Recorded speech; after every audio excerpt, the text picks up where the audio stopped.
শুভেন্দু অধিকারীর বক্তব্যের তীব্র বিরোধিতা এবং নিন্দা করছি। চরম হতাশাগ্রস্ত, অবসাদগ্রস্ত ভারতীয় জনতা পার্টি। সেই কারণেই মানুষকে, সাধারণ মানুষকে, শ্রমজীবী মানুষকে, বাংলার মানুষকে, বাংলা ভাষী মানুষকে এই পরিমাণ অপমান তারা দিশাহীন ভাবে করে চলেছে, দিনের পর দিন করে চলেছে। মাননীয় মুখ্যমন্ত্রী দিল্লিতে রয়েছেন, সর্বভারতীয় সাধারণ সম্পাদক অভিষেক বন্দ্যোপাধ্যায় দিল্লিতে রয়েছেন, তাদের কর্মসূচি রয়েছে, আপনারা দেখতে পাচ্ছেন।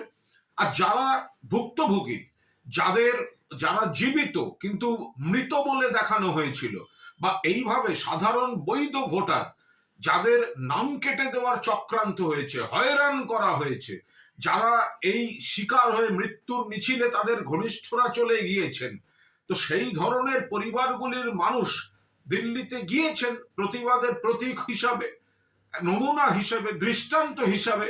তাকে আক্রমণ করে ইঙ্গিতবাহী কথা বলছেন শুভেন্দু অধিকারী। কিসের দিল্লি পুলিশের রিপোর্ট, কিসের ইন্টেলিজেন্স?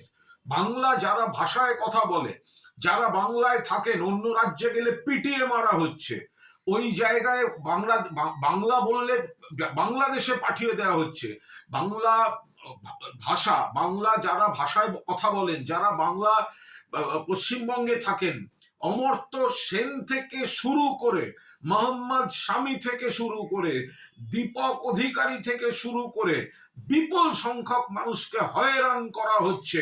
কার বাবা চট্টোপাধ্যায় লিখতেন, ছেলে কেন চ্যাটার্জি লেখে।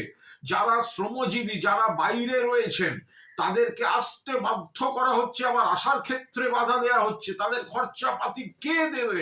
এটা চূড়ান্ত অরাজকতা, অসুস্থ বয়স্কদের নিয়ে।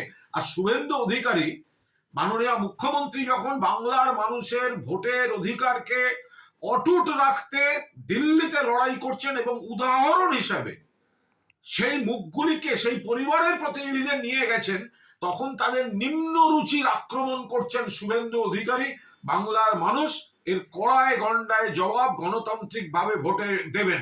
সকালে যেমন দিল্লি পুলিশ দিয়ে আতঙ্ক তৈরি করার চেষ্টা হয়েছিল, আরো কি কি পরিকল্পনা ছিল বঙ্গভবনে, এবার মমতা বন্দ্যোপাধ্যায়, তিনি বাংলার অগ্নিকন্যা, তিনি ছুটে গিয়ে সেই চক্রান্ত প্রতিহত করেছেন। তাতে তো সরে যেতে হয়েছে শুভেন্দু অধিকারীদের দিল্লির পুলিশকে। এবং এই গোটা নির্বাচন কমিশনের বিরুদ্ধে যে তুমুল চক্রান্তের অভিযোগ রয়েছে, মমতা বন্দ্যোপাধ্যায় দিল্লিতে রয়েছেন এবং তাতে দিশাহারা হয়ে গিয়ে বিজেপি এই ভুক্তভোগী পরিবারগুলোকে, শহীদ পরিবারগুলোকে কুৎসিত ইঙ্গিতবাহী অপমান করতে নেমেছে।